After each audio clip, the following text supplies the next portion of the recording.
Tidak pernah terjadi Dewan Gubernur Bank Indonesia itu berhenti mundur di tengah jalan. Sepertinya ini kan ada keinginan gitu ya dari istana punya perwakilan proksi di Bank Indonesia. Ini langkah-langkah yang tidak biasa ini cukup sekali ini aja lah gitu loh. Jangan diulang-ulang. Jangan diulang-ulang. Kalau diulang-ulang pasar makin tidak percaya. Saya dapat kabar burung aja nih. Defisit kita katanya udah lebih kan dari 3%. Hampir. Apakah nanti akan diikuti oleh burden sharing lagi? Karena masuknya pejabat Kemenkyu ke dalam jabat gubernur. Nah, kemenangan presiden. Ya, kemenangan presiden. Nah, ini hal-hal ini mengakibatkan orang sudah mengambil posisi duluan. Burden sharing itu dibolehkan dalam kondisi krisis. Nah, kalau tidak krisis itu bukan tidak diperbolehkan, harus dinyatakan dulu krisis. halo warganet, kita bertemu lagi di program Bicara Ekonomi Politik bersama saya Kusfiardi Finance Institute, dan seperti biasa kita ditemani oleh Pak Halim Alamsyah, ekonom senior, mantan Deputi Gubernur Bank Indonesia, dan saat ini beliau menjabat sebagai komisaris salah satu bank swasta nasional. Seperti warganet dengar, di media ramai menjadi pembicaraan juga di sosial media tentang tukar guling. Wamenkyu akan menggantikan Deputi Gubernur BI, dan Deputi Gubernur BI mengundurkan diri dan katanya nanti akan mengisi jabatan sebagai Wamenkyu. Lalu kemudian Pak Menteri Keuangan kita mengatakan dia bisa mengatasi rupiah, menstabilkan rupiah hanya dalam semalam, tapi dia juga mengaku bahwa dia bukan Bank Indonesia, bukan otoritas moneter.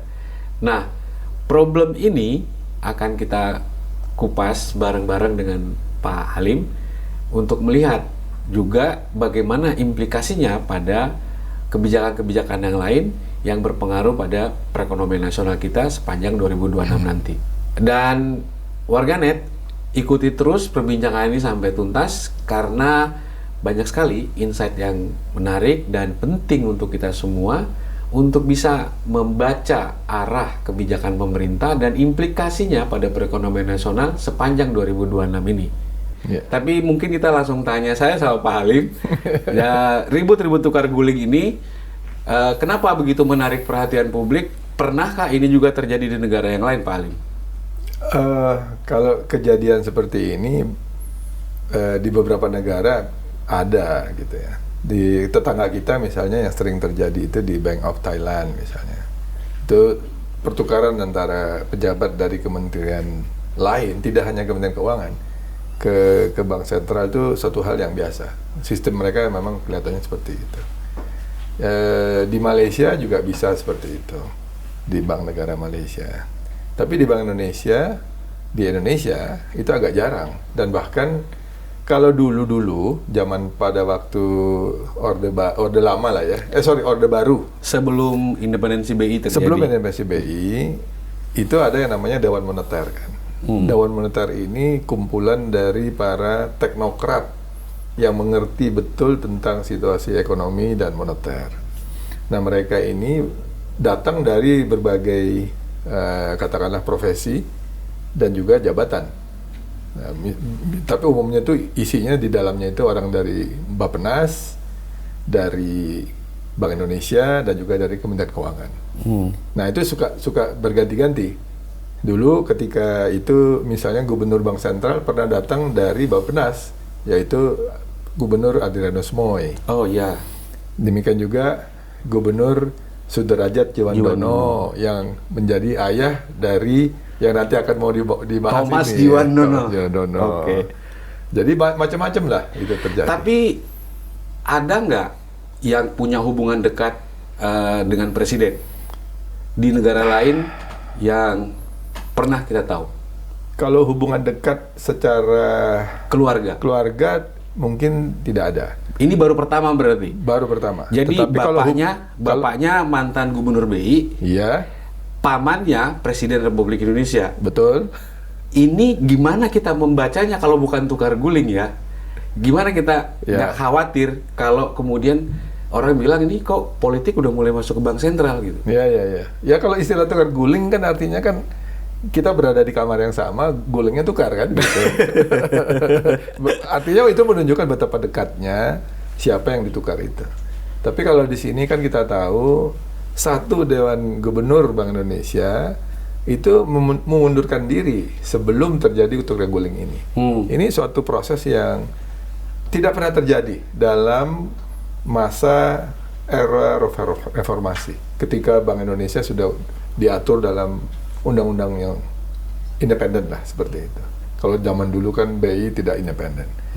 Nah, dalam masa-masa ini yang reformasi ini, Bank Indonesia selalu dijaga independensinya itu.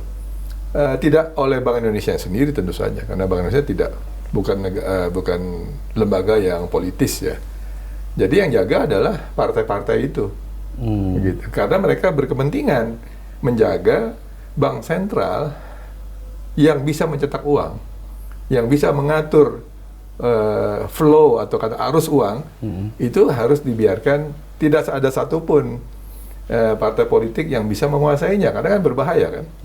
Kalau itu terjadi kan ini akan jadi masalah besar di ekonomi kita, bahwa bank sentral sudah dikuasai oleh satu partai tertentu lah gitu ya. Nah ini kan tentu akan menimbulkan iri hati lah, atau menimbulkan friksi, menimbulkan ketidakstabilan dari sisi kegiatan ekonomi dan keuangan kita. Jadi ini mungkin itu sebabnya, latar belakangnya mengapa Bank Indonesia harus independen. Iya, kita tentu setuju Bank Indonesia harus independen.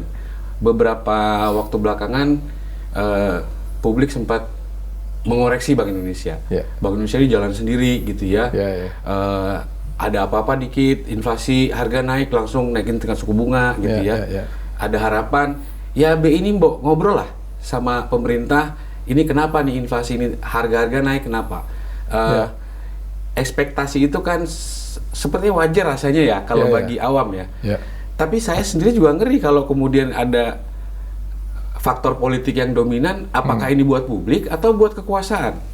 Ya ini dia, batasnya jadi tipis ya. Sangat tipis. Tentu saja kita perlu melihatnya begini. Saya akan menyampaikan begini, karena sebagai mantan orang BI lah ya. Sebetulnya ketika Bank Indonesia itu membuat target berapa sasaran inflasinya, bagaimana dia menjaga stabilitas nilai tukar, berapa pertumbuhan ekonomi yang ingin dicapai oleh pemerintah maupun Bank Indonesia sendiri juga punya angka gitu ya. Itu semuanya tentu saja tidak berdiri sendiri. Angka-angka inflasi, nilai tukar, pertumbuhan ekonomi itu sudah dimasak dalam suatu skenario. Bagaimana menjaga stabilitas pertumbuhan ekonomi, kesempatan kerja, bagaimana menjaga agar pertumbuhan produksi sektor-sektor prioritas itu bisa tumbuh dan sebagainya. Nah, maksud saya ini ada salah kaprah yang memang sengaja dibentuk oleh orang-orang yang barangkali punya kepentingan untuk bagaimana mempengaruhi Bank Indonesia. Artinya gini, sangat tidak mungkin Bank Indonesia itu hanya mencapai inflasi 0% misalnya kan ya, tanpa peduli dengan pertumbuhannya mau minus gitu. Nggak mungkin, karena cara melakukan prediksi itu tidak seperti itu. Selalu ada istilahnya trade off.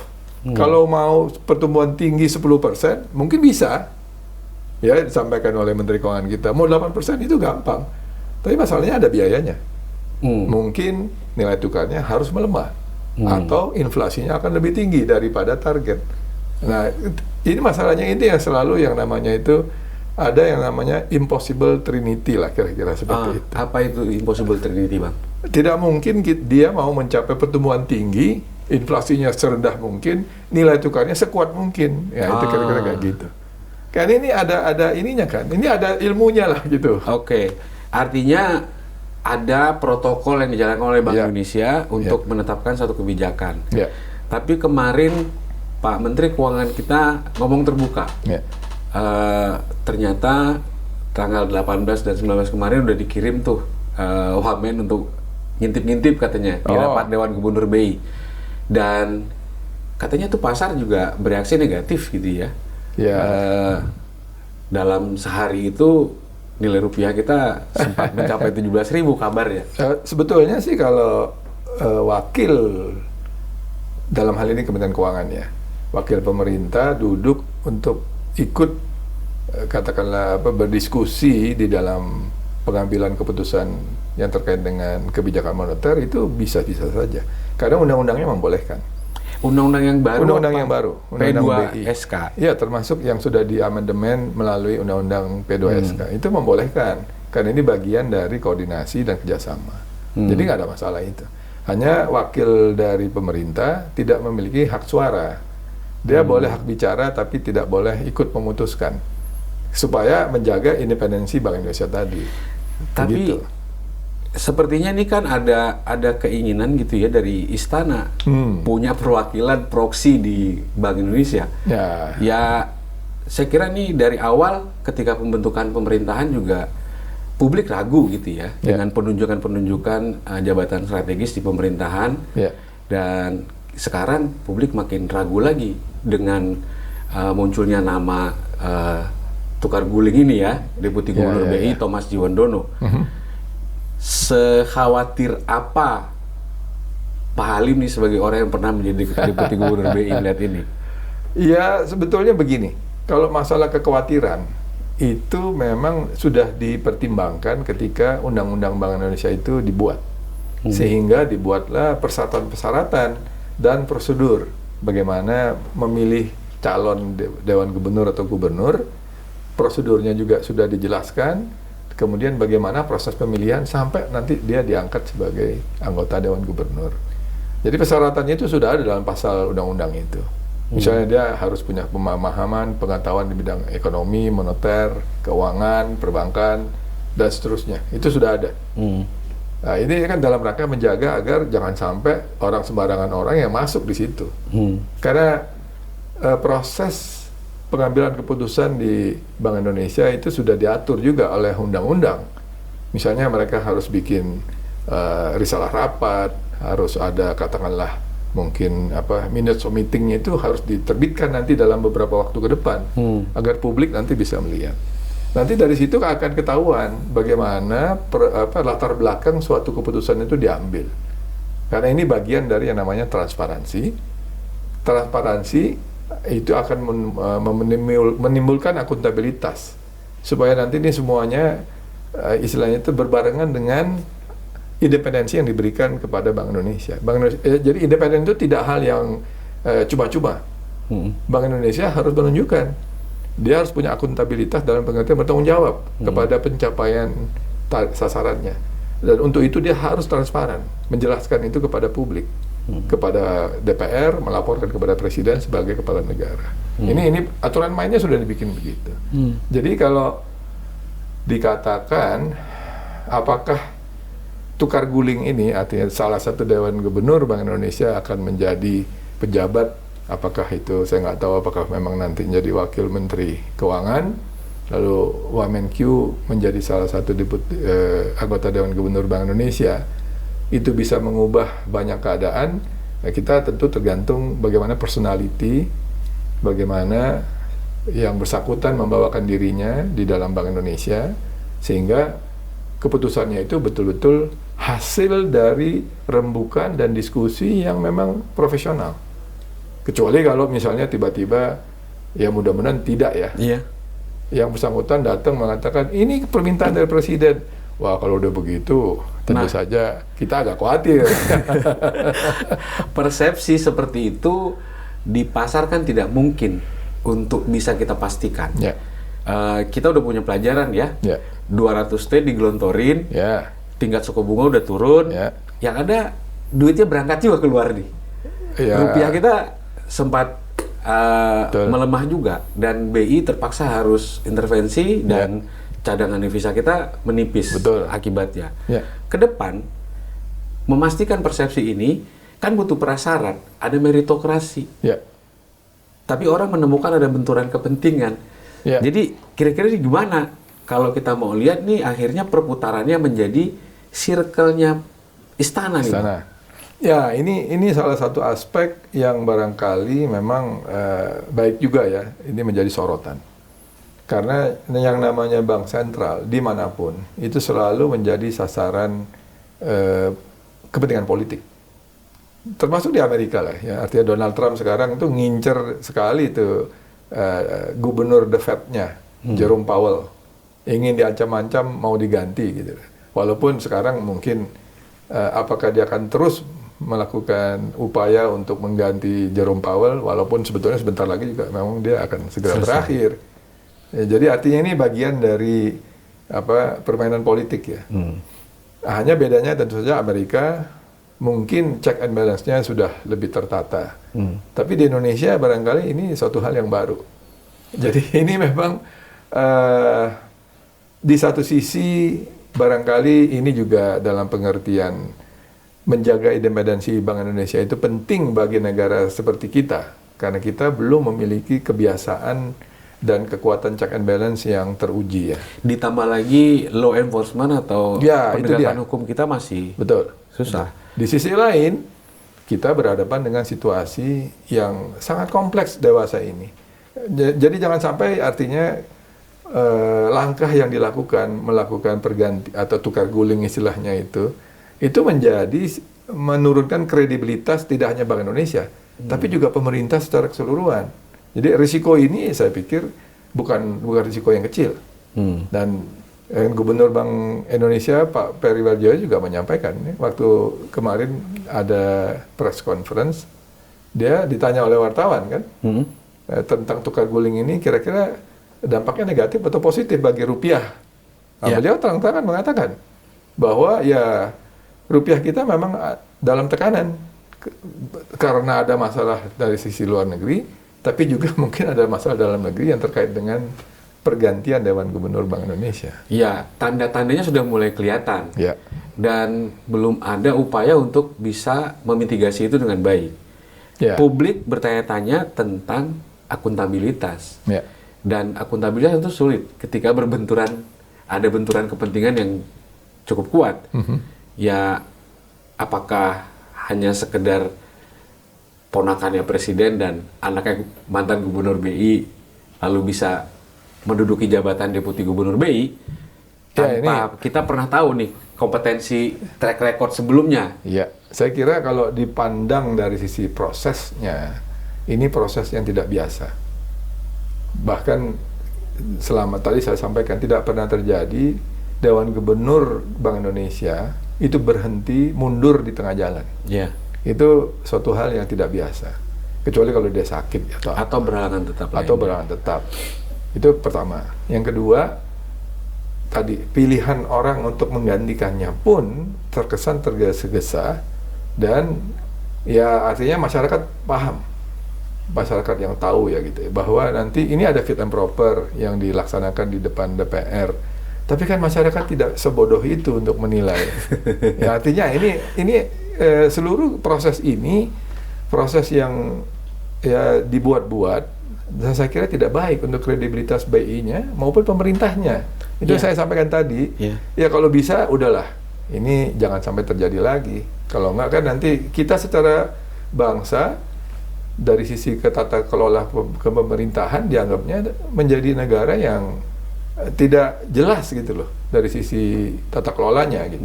Ini buruk buat kita kalau menurut saya. Ya, dan paling setuju nggak sih kalau kemudian orang membaca ini semacam ada pertama itu adalah soal ya seperti menunjukkan bahwa presiden krisis orang yang bisa dipercaya, itu yang pertama. Yang kedua mungkin orang juga ngelihat mulai ada keinginan partai politik berkuasa ingin punya proksi di semua lembaga negara. Iya. Nah, ini kan sulit juga kita untuk bisa merasionalisasi market terutama dan dunia internasional ya, apalagi lembaga rating ya. Ya, itu dia. Itu yang memang begini. Jadi kalau saya lihat ya, keinginan suatu partai berkuasa untuk katakanlah menaruh orang-orangnya itu suatu hal yang biasa kan, dalam dunia politik biasa. Hanya dalam konteks bank sentral itu menjadi tidak biasa. Karena kita sudah melihat best practice-nya di seluruh dunia. Itu membuat bank sentral independen tentu ada maksudnya. Gitu. Ini mungkin masyarakat banyak tidak paham barangkali ya. Tetapi bagi yang tahu, mengapa bank sentral harus dibikin independen supaya tidak jadi mainan politik. Karena partai politisi pada umumnya itu melihat kepentingan jangka yang pendek. Mainan politik itu maksud Pak Halim? Ya, artinya apakah Bank Indonesia dijadikan kasirnya. Kalau dia lagi perlu uang, dia minjem dari Bank Indonesia. atau Kalau minta cetak uang? minta cetak uang, yang nanti ujungnya pasti akan ada inflasi, mungkin hiperinflasi bahkan. Kita pernah mengalaminya di tahun 65-66. Iya. Dan ini terjadi di banyak tempat, terutama di negara-negara Amerika Latin.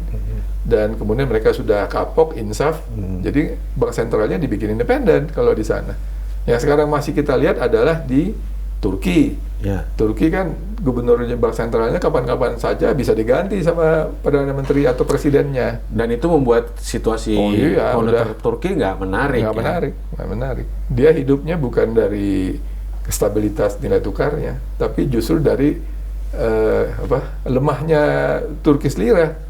Karena di situ kan banyak turis datang kan senang dia kalau lihat Turkish liranya lebih banyak. Diuntungkan karena punya substitusi. Iya, gitu. Sementara kita saat ini terlalu banyak masalah. Betul. Baru aja bencana Sumatera terjadi, ancaman bencana juga di mana-mana akan menyusul kayaknya, kerusakan yang cukup besar gitu ya. Fiskal kita juga tidak menggembirakan. Iya. Jadi terakhir, ini memang kalau saya lihat ya, proses tidak biasa ini mengganti orang juga dengan tadi, mungkin saya nggak tahu ya, artinya saya terus terang tidak tahu dekat dengan calon yang menggantikan. Kalau yang katakanlah yang mundur, saya paham, saya kenal orang yang sangat capable. Yang ini mudah-mudahan yang masuk juga sangat capable juga. Karena ini deputi gubernur BI. Dan kita tahu staf di Bank Indonesia tidak sembarangan. Dan itu memang sengaja dibikin seperti itu supaya pasar yakin terhadap keahlian dan keprofesionalan dari orang-orang yang ada di Bank Indonesia. Dan itu di semua negara rata-rata yang namanya negara yang sudah mapan, yang sudah bagus tata kelolanya, pasti itu memberikan ruang kepada bank sentralnya itu untuk betul-betul dijaga, dikelola oleh orang-orang yang mampu, sangat mampu gitu, kira-kira seperti itu. Jadi ini ya kita berharap lah, ini istilahnya itu aberration ya, artinya yang agak sedikit berbeda dari biasanya, tapi mudah-mudahan for the better, lebih baik gitu. Ya. Kalau jadi lebih buruk, ya tentu yang rugi adalah masyarakat. Kita akan menyaksikan nanti inflasi jadi tidak terkendali, pertumbuhan ekonomi malah biasa-biasa saja, nilai tukarnya nanti melayang-layang. Tadi sampaikan, kita agak khawatir sebetulnya dampak dari tindakan ini terhadap rating pemerintah kita. Kalau itu terjadi, ya bisa dimaklumi ya, artinya kalau mungkin tidak langsung di downgrade, tapi saya agak khawatir bahwa rating agensi akan melihat ini sebagai satu perkembangan yang negatif. Sehingga mereka akan mengeluarkan report negatif outlook gitu deh. Iya, ya seperti itu. Memang mungkin belum dia, karena dia akan lihat dulu nanti hasil kerjanya seperti apa. Mudah-mudahan sih baiklah ya, mudah-mudahan. Jadi Pak Halim melihatnya seberapa dalam dampak yang dihadapi oleh nilai tukar ini. Artinya baik itu secara fundamental, teknikal gitu ya, daya dukung, seberapa dalam masalah yang harus ditanggung oleh rupiah jika tidak ada kejelasan ya yang didapat oleh market terutama. Betul, ini akan menambah sebetulnya severity atau kedalaman permasalahan yang akan dihadapi oleh Indonesia di tahun 2026 ini. Kita tahu begitu ada berita tukar guling inilah istilahnya, atau pergantian Deputi Gubernur Bank Indonesia dengan pejabat atau setingkat Wamenkyu dari Kementerian Keuangan itu menimbulkan kegaduhan di pasar keuangan, khususnya dalam konteks nilai tukar. Mungkin agak menariknya ya, pasar modalnya mungkin tidak terlalu banyak terpengaruh, tetapi di rupiahnya itu tiba-tiba rupiahnya under pressure. Dan saya yakin kalau tidak diintervensi oleh Bank Indonesia, itu pasti sudah nembus 17.000 dan seterusnya. Walaupun kita tidak punya datanya, tapi saya yakin intervensi yang dilakukan Bank Indonesia cukup banyak itu untuk menjaga agar kursnya itu jangan sampai tembus 17.000. Indikasinya bisa terlihat ya? Kelihatan.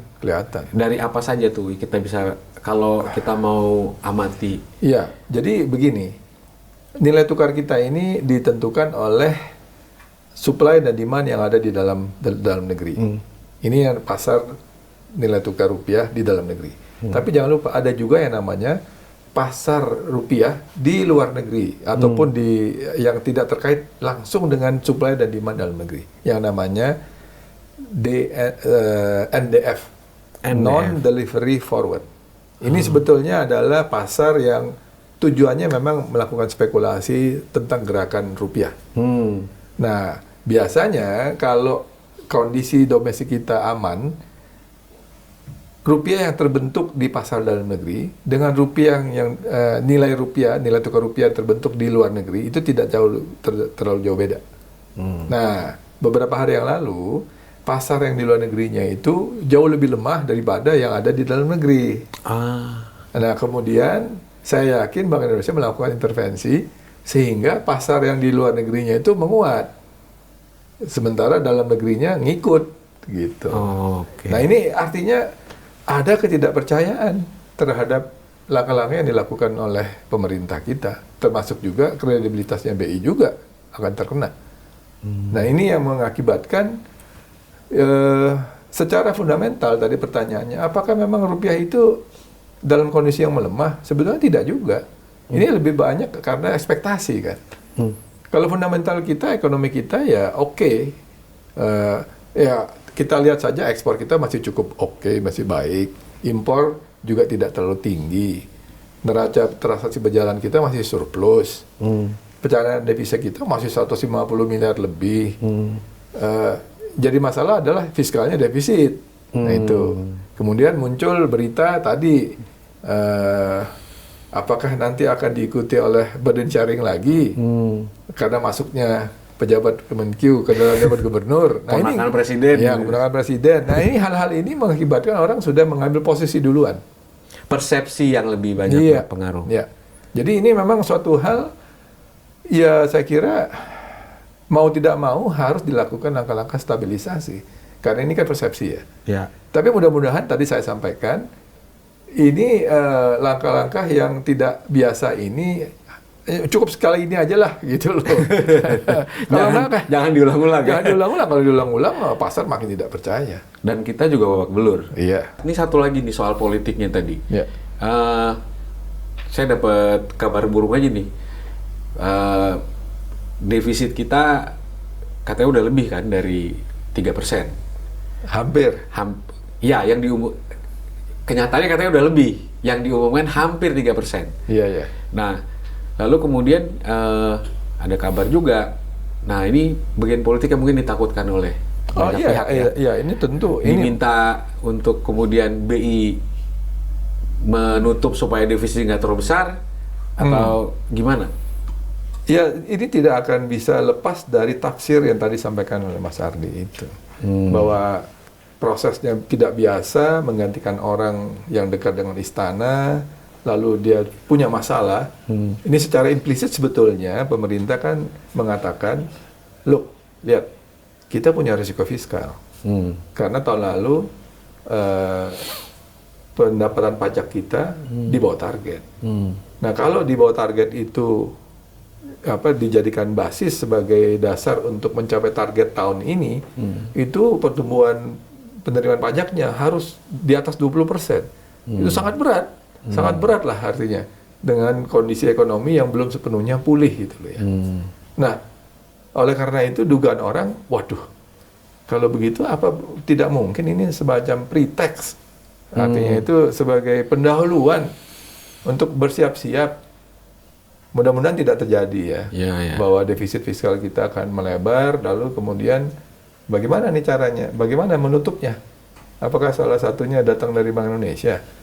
Ini adalah suatu tafsiran yang tidak saja saya, tapi juga banyak ekonom, termasuk juga para ekonom dari luar negeri, melihat langkah ini sebagai langkah pretext istilahnya ya. Pendahuluan menuju ke arah situ. Wah, ini sangat negatif nanti. Ya. Mudah-mudahan tidak seperti itu. Kita berharap tidak akan terjadi seperti itu. Ya. Jadi kalau kita lihat bahwa ini legal yang dilakukan, mulai dari pencalonan kalau legal, deputi, ya legal. Apakah burden sharing boleh? dibolehkan oleh undang-undang yang baru. Sebetulnya burden 2SK. sharing itu dibolehkan dalam kondisi krisis. Nah, Kalau tidak krisis itu bukan tidak diperbolehkan, harus dinyatakan dulu krisis.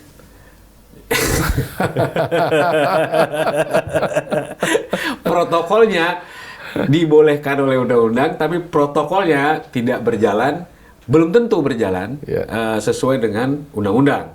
Dan ya kita mau bilang bahwa kemungkinan pikiran liar publik itu jadi nggak bisa ditahan. Bisa aja kan BI diminta, itu keuntungan usaha tahun ini dibagi dulu lah ke kita, biar defisit APBN-nya nggak nyampe 3% nih. Ya kan? Nah, itu sudah terjadi. Dan itu sudah terjadi. Nah, padahal itu sebetulnya kalau ada yang misalnya pemirsa membaca dengan teliti, itu ada 2 pasal itu yang tidak diperbolehkan itu terjadi. Yang pertama, Bank Indonesia itu sejak awal reformasi di undang-undang itu, dan itu pasalnya masih berlaku, Bank Indonesia tidak diperkenankan memberikan uang muka kepada pemerintah. Apa maksudnya ini? Maksudnya adalah jangan sampai defisit fiskal itu dibiayai oleh Bank Indonesia. Itu sejak awal sudah begitu. Karena kita punya pengalaman pahit di tahun-tahun sebelum 97-98. Itu yang pertama. Kedua, kalau pembagian surplus usaha Bank Indonesia itu diperkenankan memang, karena segala surplus usahanya BI itu nanti akan disampaikan kepada pemerintah sebagai, ya ini kan bukan dividen sebetulnya, tapi ini sebagai bagian dari tata kelola yang harus diikuti oleh Bank Indonesia. Yang jadi masalah, maksudnya di setor ke kas negara setor kas negara. Karena penerimaan BI itu adalah penerimaan negara. Namun itu tentu harus didahului tata kelolanya adalah dengan audited financial statement dulu. Dalam hal ini BPK. Nah, saya kira saya belum dengar BPK sudah melakukan audit terhadap neracanya BI. Saya nggak tahu ya, tapi mungkin sudah kali, saya nggak tahu. Warganet, kalau kita mau lihat obrolan ini mau dibilang legal, ya bisa legal, aman, belum tentu.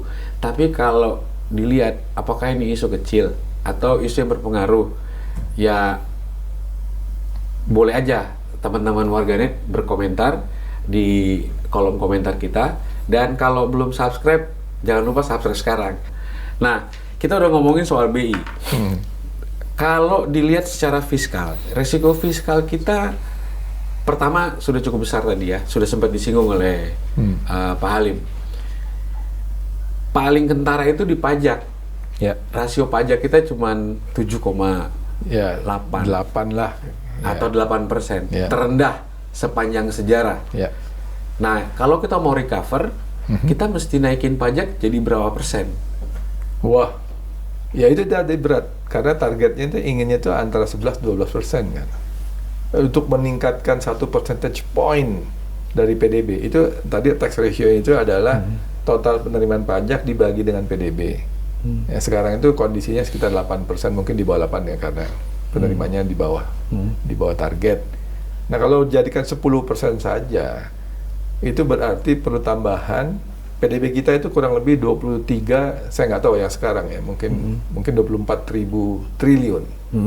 1% dari 24.000 itu 240 triliun. Kalau 2% tambahannya, delta tambahan daripada yang sudah ada ya, berarti 240 kali 2, 480. Oh, itu besar sekali.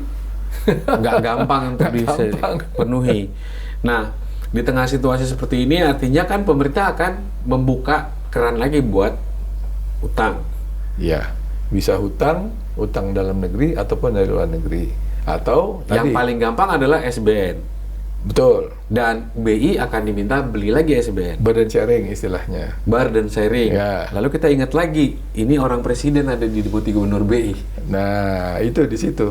Saya kira tafsirannya yang tadi sampaikan sulit untuk dihindari. Tafsiran seperti itu akan bisa terjadi. Ada resiko yang sangat besar untuk tata kelola, baik akhirnya bukan cuma di fiskal, tapi juga merembet ke moneter. Akhirnya akan berimplikasi ke perekonomian nasional kita secara keseluruhan. Betul. Resiko paling besar apa, Pak Halim?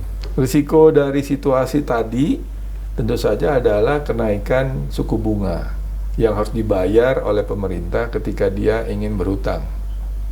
Karena pasar meminta suku bunganya lebih tinggi untuk karena resikonya juga tinggi. Itu. Jadi ini ada kenaikan suku bunga yang lebih tinggi. Nah, setiap kali suku bunga naik, itu berarti kan akan membebani lagi fiskal kita. Ya. Pengeluaran pemerintah sekarang ini untuk bayar bunga sudah sekitar 20%. Dan itu Bunga sudah saja. bunganya saja. Jadi artinya kalau nanti mereka menaikkan kembali hutang dengan cara ya tadi katakan ya melalui jalur-jalur yang dianggap tidak prudent, ya tentu ini akan lebih tinggi lagi. Bayangkan dari 100%, 1/5-nya itu saja sudah untuk bayar bunga hutang. Jadi berat. Karena di negara seputar kita, di Thailand, di Malaysia, itu di bawah 10% semua bayar suku bunganya. Kecil. Bahkan yang di Jepang saja, Jepang itu terkenal sebagai negara yang utangnya itu berapa ratus persen dari PDB, sangat tinggi. Tapi bayar bunga hutangnya itu hanya sekian persen dari PDB-nya. Dan betul-betul itu utangnya di dalam negeri ya, Dalam maksudnya negeri. ke warganya gitu. Ya. Jadi artinya jangan melihat dari sisi GDP, utang terhadap GDP kita mungkin masih di bawah 40%, walaupun tahun ini banyak yang Ya. prediksi katanya bisa jadi 40%. Kan GDP bukan uang pemerintah. Ya itu, betul. Tapi ini artinya hanya menggunakan indikator itu tidak menggambarkan situasi fiskal kita secara keseluruhan. Kita harus juga melihat itu, beban pembayaran bunga. Ya. Karena yang akan dihitung oleh masyarakat, terutama yang mau beli obligasi kita itu, apakah pemerintah Republik Indonesia mampu nggak bayar utangnya? Ya. Seperti itu. Kemampuan membayar utang itu harus berimbang juga dengan kemampuan untuk mendapatkan penerimaan. Ya, betul. Dan penerimaan yang jelas dari pemerintah itu adalah penerimaan pajak. Pajak, betul. Nah, pajak kita regresif, Ya, PPh-nya nggak diberesin, supaya kemudian bisa mengakomodir ketimpangan. progresif maksudnya. Pajak Ya. kita progresif. Pajak kita progresif, tapi sampai sejauh ini belum bisa. Cuma ya basis pajaknya yang masih sempit. Masih sempit, belum diperluas. Ya, mau diperluas agak susah. Kalau untuk yang orang kebanyakan lebih kaya masih bisa dinaikin nggak? ya sudah 35% itu. Nggak tahu kalau mau dinaikin lagi jadi 40% misalnya, seperti negara-negara Skandinavia. Jadi kita ya mungkin terlalu tinggi ya buat kita, dan tentu akan memicu orang untuk tidak tinggal di Indonesia. Usahanya sih mau di Indonesia, tapi bayar pajaknya mungkin dia nggak mau di Indonesia. artinya kita punya banyak sekali keterbatasan Iya. untuk bisa mengambil opsi-opsi, Iya. untuk bisa mendapatkan penerimaan yang lebih baik, Iya. untuk bisa mengcover utang yang sudah ada. Betul. Ditambah lagi dengan APBN kita itu di 2026 ini lebih banyak akan decentralize. Iya, betul. Transfer Ya, keuangan daerah itu dikurangi, Ya, bahkan untuk realisasinya langsung dilaksanakan oleh pemerintah pusat. ya, Implikasinya secara perekonomian, ya. apakah ada multiplier nanti? Atau semua akan terkumpul ke Jakarta lagi? Iya, ini bagian dari ini istilahnya kan fiscal policy kan ya. Ya tentu kita akan lihat nanti bagaimana reaksi dari para gubernur dan bupati ya. Karena ini kan sepertinya seakan-akan kita resentralisasi lagi, yang sebelumnya desentralisasi. Mungkin ya ini makanya ini fiscal policy ya, kebijakan fiskal. Dan dikaitkan nanti dengan bagaimana menjaga agar efektivitas pengeluaran pemerintah itu bisa ditingkatkan. Ya ini barangkali saya nggak tahu apakah pemerintah yakin, pemerintah pusat, kalau mereka yang mengeluarkan uang itu lebih produktif dan lebih bermultiplier dibandingkan kalau uangnya diserahkan kepada pemerintah daerah. Di luar ini kita di luar politik ya. Ya. Saya nggak tahu. Artinya kalau ya, dilihat pemerintah dari punya ini. keluhan Menteri Keuangan, Ya. dana yang ditransfer ke daerah itu tidak dibelanjakan, tertahan, disimpan di bank katanya. Ya. Walaupun kita tahu bahwa pembukaan APBD itu kan sama ya. Ya, kalau ini proses ya, standar dan segala macam. mungkin Mas Ardi kita harus bedakan antara Pemda yang punya banyak uang, yang memang sejak awal karena sumber daya alamnya besar di situ, dia banyak juga dapat yang pembagian antara pusat dengan daerah. Ya itu yang mengakibatkan dia memang banyak uangnya, sehingga dia mungkin berbagai kegiatan ekonomi yang dia bisa ciptakan itu terbatas dengan berbagai faktor. Akibatnya ya tentu ibaratnya orang kalau makan, jadi tidak uangnya serta-merta itu adalah uang DAU yang ditransfer lalu ditaruh di bank. Enggak, ya Enggak artinya serta-merta. karena dia memang punya keterbatasan dalam merancang pembangunan di daerahnya. Tapi ada juga daerah-daerah yang katakanlah defisit. Ya ini yang jadi masalah kan. Kalau itu juga dikurangi, ya tentu mereka akan jerit dong. Ya. Nah ini mungkin isunya ini saya terus terang belum jelas betul. Apakah memang semuanya akan dikurangi atau hanya yang surplus saja yang dikurangi, ataukah semuanya berbagi beban gitu loh. Oke. Jadi kita di episode BEP sebelumnya sudah banyak bahas soal fiskal ini gitu ya. Dan ternyata sampai di awal 2026 ini masih banyak ketidakjelasan dan kesimpang siuran, dan ini agak beresiko untuk perjalanan perekonomian kita selama 2026 ini. Sekarang saya mau geser dikit nih. Sebelum saya geser, kalau warganet ada komen soal pembicaraan kita mengenai fiskal ini dan ingin mengusulkan pembahasan yang lebih spesifik atau lebih lanjut, silakan tulis di kolom komentar. Kalau belum subscribe, segera subscribe sekarang. Isu yang juga berpengaruh secara institusional terhadap perekonomian nasional adalah 2026 ini Danantara minta Patriot Bond lagi. Oh, oke. Ya. Ya saya kira ini sama saja artinya dengan yang Patriot Bond yang pertama.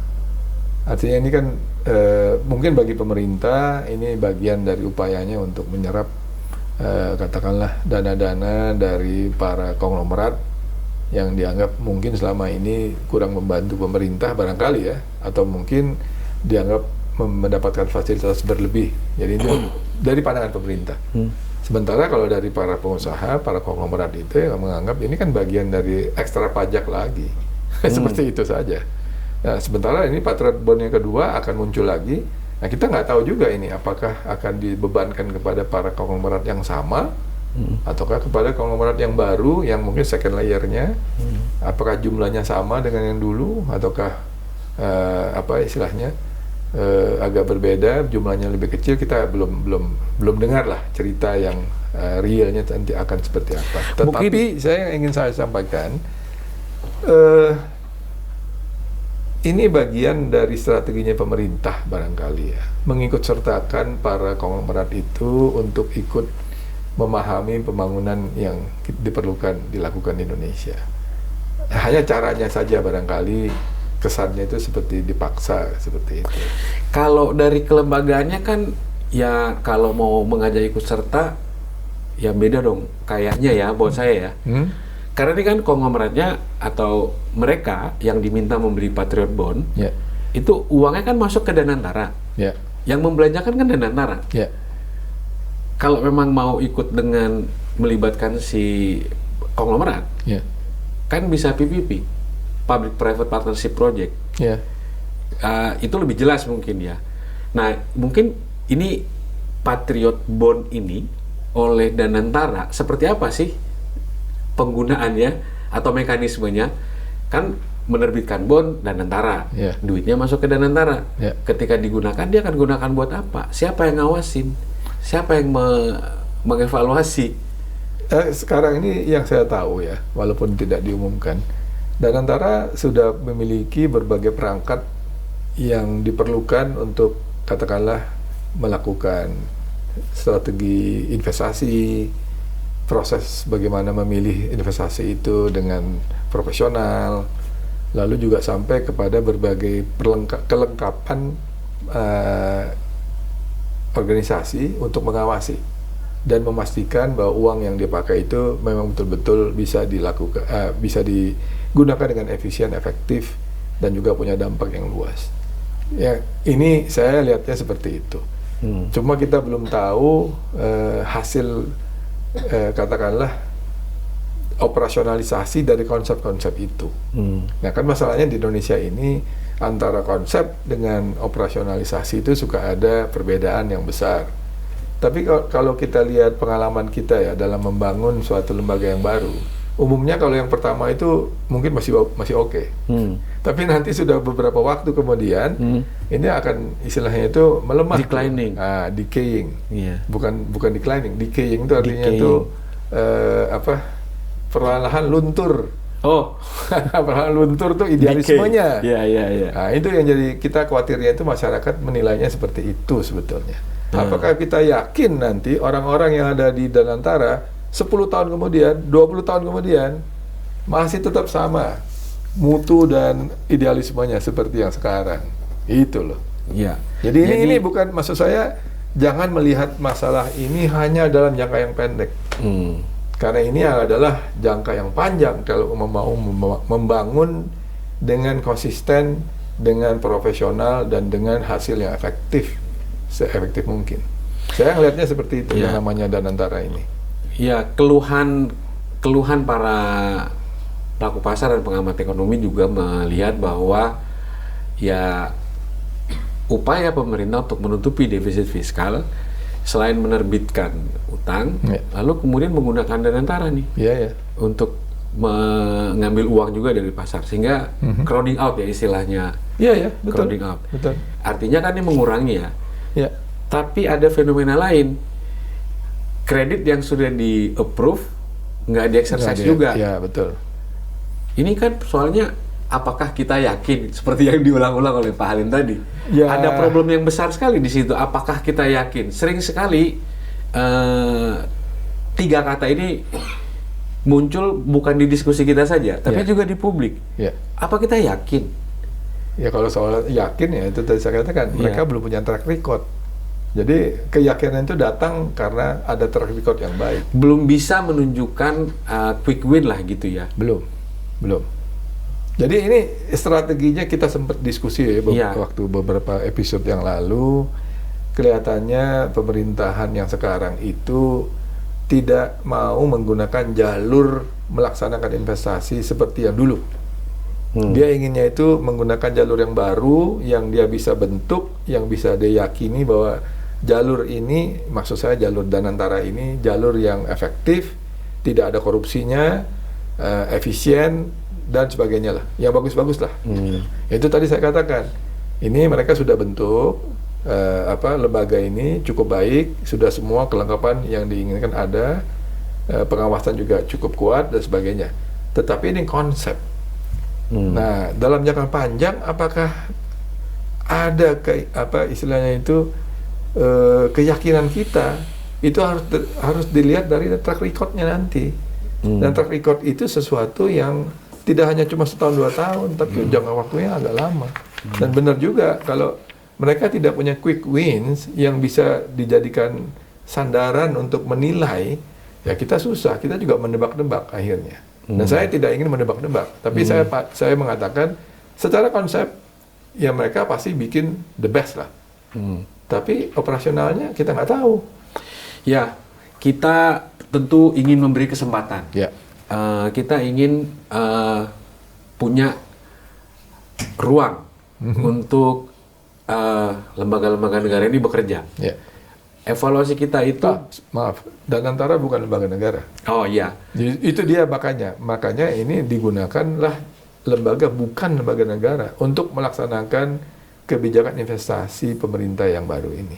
Nah, jadi ini bukan lembaga negara, tetapi menggunakan otoritas negara. Ya itu. Ya itu yang menurut saya agak membingungkan. Bagi market terutama bagi pasar untuk bisa merespon ini dengan baik. Nah, semua memiliki ini terlalu banyak tantangan ya, Betul. Bank Indonesia punya problem serius dengan independensi, ada benturan kepentingan, kemudian fiskal kita tertatih-tatih, resikonya cukup besar gitu ya, dan kebijakan yang juga mengelola BUMN kita ini, tapi bukan lembaga negara, memobilisasi dana publik cukup besar, dana publik dalam hal ini yang disasar menggunakan otoritas negara, gitu ya. Ini kan seperti apa ya namanya, ada semacam fenomena kegagalan institusi negara. Ya, Berlebihan nggak kalau punya istilah kayak begitu, Pak Halim? ya ini kita harus tunggu lagi ya dalam pengertian di Indonesia apakah ini bisa berjalan seperti yang diinginkan strategi yang baru ini. Tapi kita bisa melihat pengalaman negara-negara lain. Apakah itu akan bisa dilaksanakan sesuai dengan apa yang dibayangkan? Ya mungkin kayak di Singapura mereka punya Temasek, ya kan? Di Cina mereka punya China Investment apa, saya lupa itu, CIC atau apa. Malaysia punya Hasanah dan tabung hajinya juga termasuk bagian dari situ walaupun agak sangat spesifik. Lalu di beberapa negara yang lain mereka juga punya yang namanya sovereign wealth fund gitu ya, seperti itu.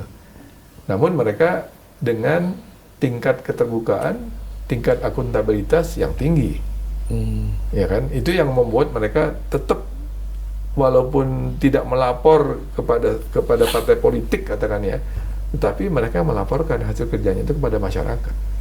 Dan itu yang membuat lembaga ini hidup dan bisa berhasil lah katakan. Walaupun Malaysia kita tahu ada 1M 1DB gitu ya, dan jumlahnya besar sekali itu di korupsinya. Nah, saya nggak tahu apakah Indonesia akan mengalami hal seperti itu. Ya, diskusi kita ini dari banyak topik yang tadi sudah kita bahas, ya kita patut mewaspadai bahwa lembaga-lembaga strategis perekonomian nasional dan instrumen kebijakan strategis yang mempengaruhi perekonomian nasional itu menunjukkan tanda-tanda adanya institutional threat. Kebijakannya ada, peraturan perundangannya ada, gitu ya. Tapi soal keberlangsungan, soal tata kelola, itu menghadapi pertanyaan serius. Dan kita juga melihat bahwa di antara semua ini, Pak Halim melihatnya bahwa yang lebih dominan tuh sepertinya adalah pragmatisme jangka pendek, orientasi politik jangka pendek, atau ada hal lain? Ya sebetulnya ini yang kita lihat sekarang ini di atas tampilannya ya, pragmatisme, orientasi yang jangka pendek, segala macam. Namun kalau kita lihat benang merahnya ya, yang dilakukan oleh terutama Presiden Prabowo dan saya nggak tahu tim, katakanlah seperti itu. Mereka sepertinya menginginkan agar pasal 33 Undang-Undang Dasar 45 itu bisa dijadikan katakanlah azas dalam pengelolaan ekonomi kita. Jadi kalau dilihat dari sisi situ, ini sebetulnya kepentingannya jangka panjang, meletakkan suatu filosofi pembangunan ekonomi yang berbeda dibandingkan dengan yang lalu, yang sebelum-sebelumnya. Namun cara mereka mengambil langkah itu, apakah karena mereka punya waktu yang terbatas, jadi dilakukannya dengan cepat sekali gitu loh.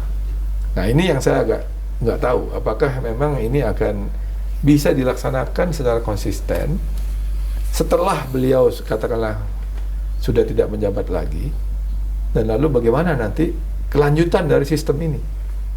Ini yang saya kira perlu kita debatkan, terutama para ekonom melihat masalah ini. Oke. Baik. Kita tentu setuju bahwa pasal 33 itu harus berjalan sebagai kerangka institusional perekonomian nasional kita. Begitupun untuk instrumen kebijakan perekonomian nasional. Tapi kita tidak boleh lupa bahwa ada prasyarat yang harus dipenuhi untuk itu. Meritokrasi, akuntabilitas, tata kelola yang baik. Setuju. Terima kasih Pak Halim sudah memberi banyak sekali informasi dalam diskusi kita kali ini. Warganet, terima kasih sudah mengikuti juga diskusi kita sampai dengan akhir ini. Dan kita ketemu lagi di Bicara Ekonomi Politik berikutnya.